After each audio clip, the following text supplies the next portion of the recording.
Hello दोस्तों। 27 फरवरी को आने वाला भौतिक विज्ञान का पेपर हमें मिल चुका है। बताया जा रहा है यही पेपर आपको बोर्ड परीक्षा में देखने को मिलने वाला है, यानी पूरा का पूरा पेपर यही आने वाला है। तो वीडियो को बिल्कुल भी ना छोड़िएगा, पूरा देख कर जाइएगा। आपका 70 में से 70 अंक पक्के होने वाले हैं, क्योंकि 100% पेपर यही पूछा जाने वाला है। इस पेपर में जितने भी प्रश्न बताए गए हैं मोस्ट इम्पोर्टेंट है, और इसी से आपकी बोर्ड परीक्षा में प्रश्न पूछे जाएंगे। तो वीडियो बहुत ही महत्वपूर्ण होने वाली है। वीडियो को अंत तक देखिएगा, पसंद आए तो लाइक कीजिएगा, ज़्यादा से ज़्यादा हो सके शेयर कीजिएगा, नहीं तो सब्सक्राइब जरूर करके जाइएगा। तो आइए देखते हैं।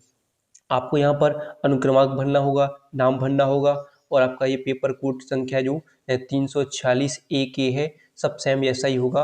और आपके पास समय कितना होता है? 3 घंटे 15 मिनट, पूर्णांक 70 अंक का होता है, और प्रारंभ में 15 मिनट आपको प्रश्न पत्र पढ़ने के लिए निर्धारित किए जाते हैं। ठीक है, कुछ निर्देश दिए होंगे। और आइए हम सबसे पहले इसके पहले प्रश्न को देख लेते हैं, यानी बहुविकल्पीय प्रश्नों को देख लेते हैं। जिसका पहला प्रश्न है, न्यूनतम आवृत्ति की विद्युत चुम्बकीय तरंग है। तो इसका सही आंसर है सूक्ष्म। सूक्ष्म तरंगें क्या होती हैं? न्यूनतम आवृत्ति की विद्युत चुम्बकीय तरंगें होती हैं। फिर देखिए एक प्रश्न है, एक धातु के टुकड़े पर -3.2 कूलाम आवेश है। धातु के अधिक संख्य इलेक्ट्रॉन की संख्या ज्ञात कीजिए। तो आपने एक फॉर्मूला पढ़ा होगा, Q बराबर एन ई। क्या पढ़ा? Q बराबर एन ई। जहाँ एन इलेक्ट्रॉनों की संख्या होती है तो Q बटे ई हो जाएगा। ई कहाँ आ जाएगा? Q के नीचे आ जाएगा। अब आवेश कितना है? 3.2। कितना है? 3.2, -3.2 मान लेते हैं। ठीक है, तो बटे में क्या होगा आपका? आवेश कितना होता है? एक कूलाम आवेश पर कितना इलेक्ट्रॉन होते हैं? 1.6 गुणा 10⁻⁻19 कूलाम। तो पॉइंट से पॉइंट कटेंगे, 16 दूनी 32 हो जाएगा, 2 हो जाएगा। नीचे से ऊपर जाएंगे तो ये 2 गुणे कितना हो जाएगा? 2 गुणे 10⁻+19 तो ये कौन सा ऑप्शन हो जाएगा? 2 गुणे 10⁻+19 हो जाएगा। ठीक है, फिर देखिए, एकांक धनावेश विद्युत क्षेत्र में प्रत्येक बिंदु पर समान बल का अनुभव करता है। विद्युत क्षेत्र होगा तो ये होगा एक समान। ठीक है, तो सही आंसर आपका ये हो जाएगा।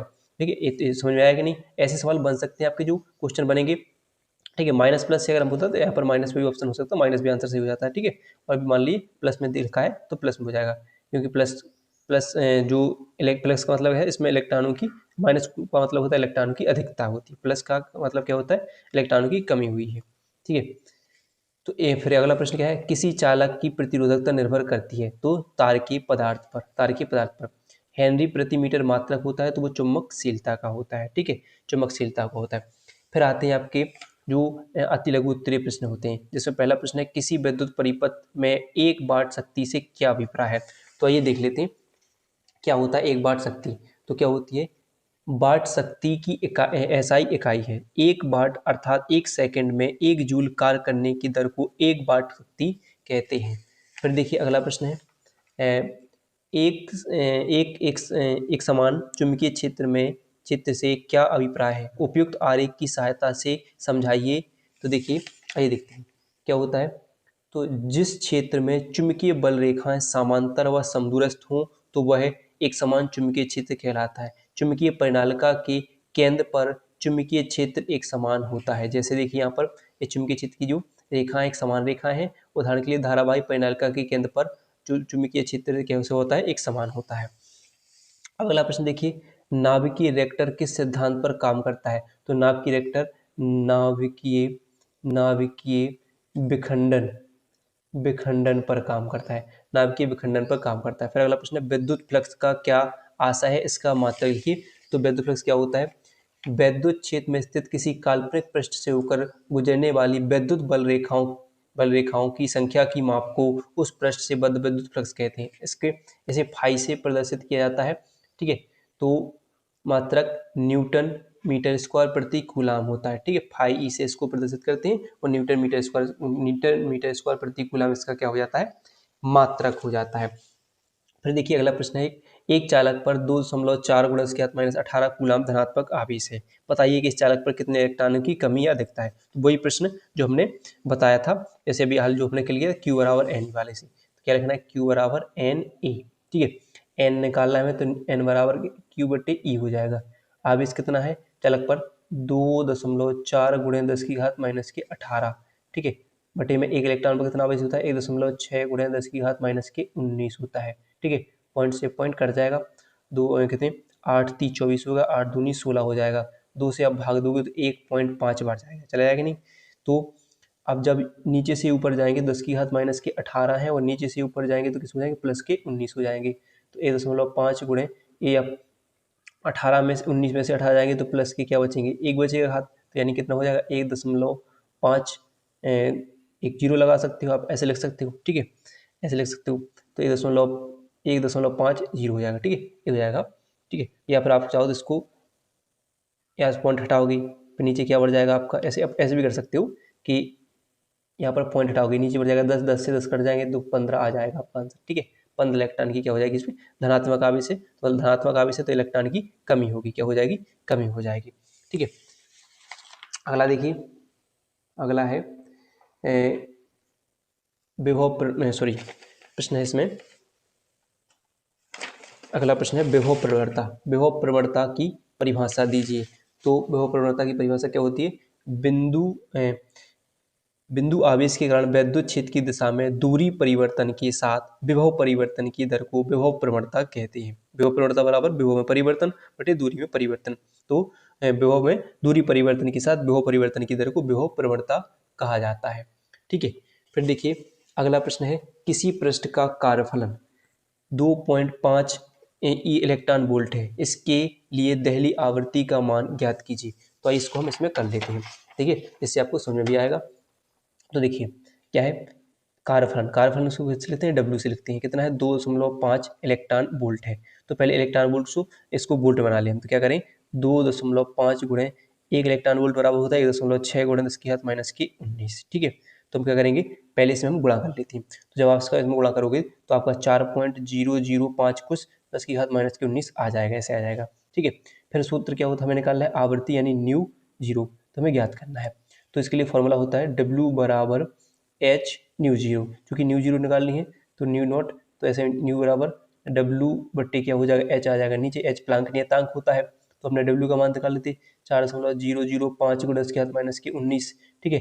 और एच का मान होता है 6.6 गुणे 6.66, ठीक है, 6.66 गुणे 10 की घात माइनस की 34 हो जाता है, ठीक है, इतना हो जाएगा। फिर आप जब इसमें भाग दोगे इसको कुछ हल करोगे तो आपका 0. जो कुछ 60 कुछ ऐसा निकल कर आ जाएगा। और घातों को हम कर लेंगे, जैसे हम ये नीचे से ऊपर जाएंगे तो ये 19 है, तो आपका जो जो 19 ये प्लस के हो जाएंगे यानी 10 की घात, ऊपर जाएंगे तो ये माइनस के 19 है, ऊपर जाएंगे प्लस के 34 हो जाएंगे, ठीक है। तो 34 में से आपको 19 माइनस कर देना है, तो यहाँ पर कितने बचेंगे 5 बचेंगे, और दो जो आपके दो में से एक जाएगा एक, यानी 15 घात बच जाएंगे, ठीक है, 15 घात, ठीक है। तो इतना 0.0600 कुछ 10 की घात 15 आंसर, 10 की घात 15 कुछ आंसर आ जाएगा, ठीक है। ऐसे हल कर सकते हो, थोड़ी मोड़ी कैलकुलेशन में गलती हो सकती है, आप देख लीजिएगा, ठीक है। अगला देखिए, किसी विद्युत द्विध्रुव की अक्षीय रेखा पर स्थित किसी बिंदु पर विभव की द्विध्रुव की के कारण उत्पन्न विभव की गणना व्यंजक निकालना है।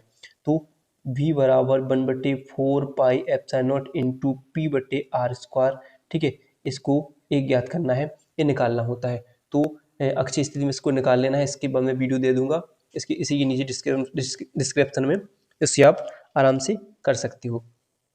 फिर क्या है, एक चालक के पदार्थ की विद्युत चालकता की गणना कीजिए जिसकी लंबाई 3 मीटर, परिच्छेद क्षेत्रफल 0.02 मिलीमीटर स्क्वायर और प्रतिरोध 2 ओम है। तो देखिए क्या होगा, तो हमने एक फॉर्मूला पढ़ा है, ठीक है, क्या क्या दे रहे हैं पहले वो देख लीजिए। चालकता की लंबाई यानी L कितना है 3 है, ठीक है, क्षेत्रफल कितना है A कितना है 0.02 मिलीमीटर स्क्वायर, तो इसको हम पहले बनाएंगे मीटर स्क्वायर में।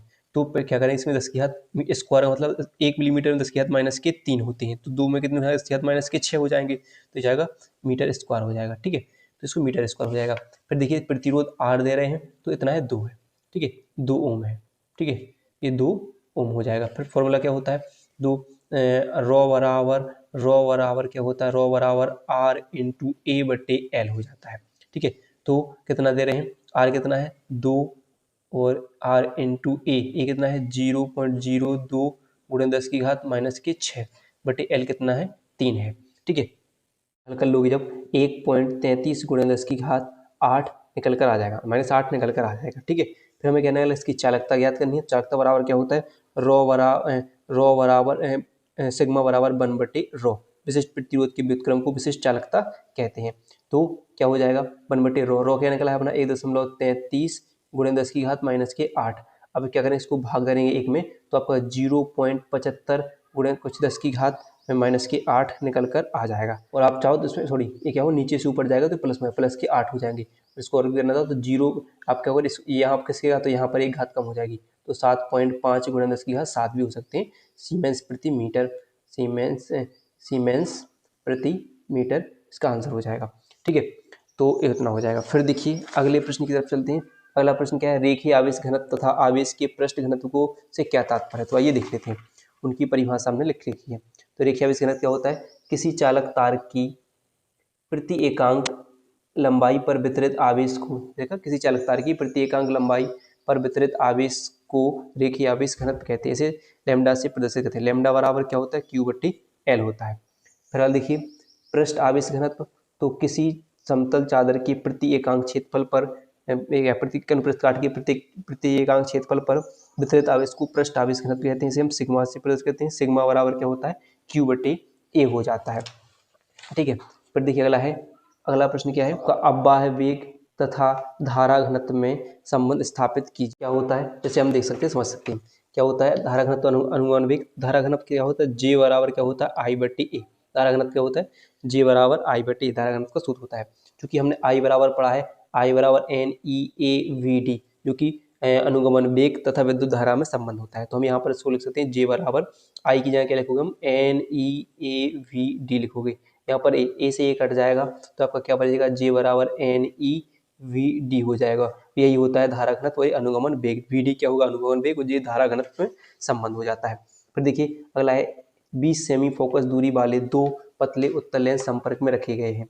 इससे 20 सेमी की दूरी पर रखी गई वस्तु के लिए वस्तु एवं उनके बीच के प्रतिबिंब की दूरी ज्ञात करना है। तो देखो 20 सेमी जैसे कि दो पतले संपर्क लेंस जो पतले उत्तल लेंस संपर्क में रखे हुए हैं तो 1/F बराबर 1/F1 प्लस 1/F2। तो 20 सेमी के हैं तो प्लस 20 यहाँ पर प्लस 20 हो जाएगा क्योंकि दोनों लेंस उत्तल लेंस में नापी गई दूरियाँ जो फोकस दूरियाँ क्या होती हैं प्लस में होती हैं। तो यहाँ पर लास्ट आ जाएगा आपका 20। यहाँ पर सेम LCM आ जाएगा क्योंकि हर समान है तो ऊपर भी जुड़ जाएंगे। एक कितने हो जाएंगे 2/20 2 एकम 2 2 एकम 20 यानी 1/10। तो हम कैंची गुणा करेंगे तो 1/10 बराबर क्या हो जाएगा F बराबर 10 निकल कर आ जाएगा। अब चूंकि दे रहे हैं इससे 20 सेमी की दूरी पर रखी गई वस्तु तो वस्तु की दूरी क्या है तो 1/V माइनस 1/U बराबर होता है 1/F फॉर्मूला होता है। देखिए 20 सेमी दूरी पर रखी गई वस्तु तो हमने F निकाल चुके हैं तो हम लिखोगे 1/V माइनस 1/U 20 सेमी बराबर ये भी कितना हो जाएगा 20 सेमी क्योंकि ये भी 20 सेमी निकला वो भी 20 सेमी थी। ठीक है क्योंकि ये क्या होता है माइनस में होता है क्योंकि उत्तल लेंस में जो वस्तु की दूरी होगी माइनस होगी तो माइनस माइनस क्या हो जाएगा प्लस वो ये उस तरफ जाएंगे तो 1/V बराबर क्या हो जाएगा 1/V माइनस की 1/V हो जाए। हम LCM करेंगे तो ये फोकस दूरी 10 निकली थी। ठीक है फोकस दूरी कितनी थी 10 तो ये हो जाएगा कितना ये 10 हो जाएगा। ठीक है तो हमारा लासा कितना आ जाएगा आपका 20 लासा आएगा 10 दूनी के हो जाएंगे 20 और यहाँ पर 20 एकम 20 तो दो में से एक जाएंगे कितने बचेगा 1 बचेगा 1/20 तो 1/V बराबर अगर कैसे गुणा करें तो वही V कितना आ जाएगा आपका 20 आ जाएगा। क्योंकि हमें निकालना क्या है वस्तु के लिए वस्तु एवं उनके बीच प्रतिबिंब के बीच की दूरी ज्ञात करना है। तो यानी हमें क्या निकालना है U प्लस V के बीच की दूरी ज्ञात करनी है। तो U कितना है हमारा 20 है और V भी कितना निकला 20 है टोटल कितनी 40 सेंटीमीटर की दूरी निकल कर आ जाएगी। ठीक है फिर अगला प्रश्न है बायो सेवर्ट के नियम को समझाइए। इस नियम का उपयोग करके एक वृत्ताकार धारावाहिक कुंडली के केंद्र पर चुंबकीय क्षेत्र का व्यंजक का निगमन कीजिए। मोस्ट इंपोर्टेंट प्रश्न इसको कर लेना है। LCR परिपथ के लिए प्रतिबाधा का व्यंजक यानी Z बराबर R² LCR R² plus XL minus XC का स्क्वायर आपको निर्धारित करना है। मोस्ट इंपोर्टेंट प्रश्न बन सकते हैं पेपर में। फिर रदरफोर्ड का परमाणु मॉडल की व्याख्या करने के लिए आ सकती है। युग्म उत्पादन तथा युग्म विनाश क्रिया को उदाहरण द्वारा समझाइए। फिर अगला है व्हीटस्टोन सेतु की संतुलन अवस्था में भुजाओं के प्रतिरोधों के बीच संबंध स्थापित कीजिए। मोस्ट इंपोर्टेंट प्रश्न पढ़ लेना है। फिर देखिए मैक्सवेल के चारों समीकरण इंपोर्टेंट है। मैक्सवेल के चारों समीकरणों को पढ़ लेना है। फिर है व्यतिकरण को परिभाषित कीजिए। संपोषी व्यतिकरण तथा विनाशी व्यतिकरण की दिशाएं लिखिए। मोस्ट इंपोर्टेंट प्रश्न इस साल आने वाला है। फिर है एक कुंडली में 80 मिली एम्पियर धारा बहने पर इसके सिरों के मध्य 40 वोल्ट का विभवांतर उत्पन्न होता है। कुंडली में प्रेरकत्व प्रतिघाती ज्ञात कीजिए। सवाल है, कर लेना इसको। फिर दो समांतर रेखीय धारावाही चालकों के बीच लगने वाले बल का सूत्र का निर्धारण करना है। ठीक है, यानी वो जो आपको F/L बराबर μ0/4 पाई इंटू I1 I2/R को आपको सिद्ध करना है। ठीक है, पर देखिए अगला प्रश्न है, उसी के आधार पर क्या है, एम्पियर की परिभाषा भी देना है। फिर देखिए एम्पियर का परिपथीय नियम क्या है, एम्पियर के मैक्सवेल का संशोधित नियम बताइए तथा इसकी सहायता से विस्थापन धारा को समझाइए। मोस्ट इंपोर्टेंट प्रश्न है।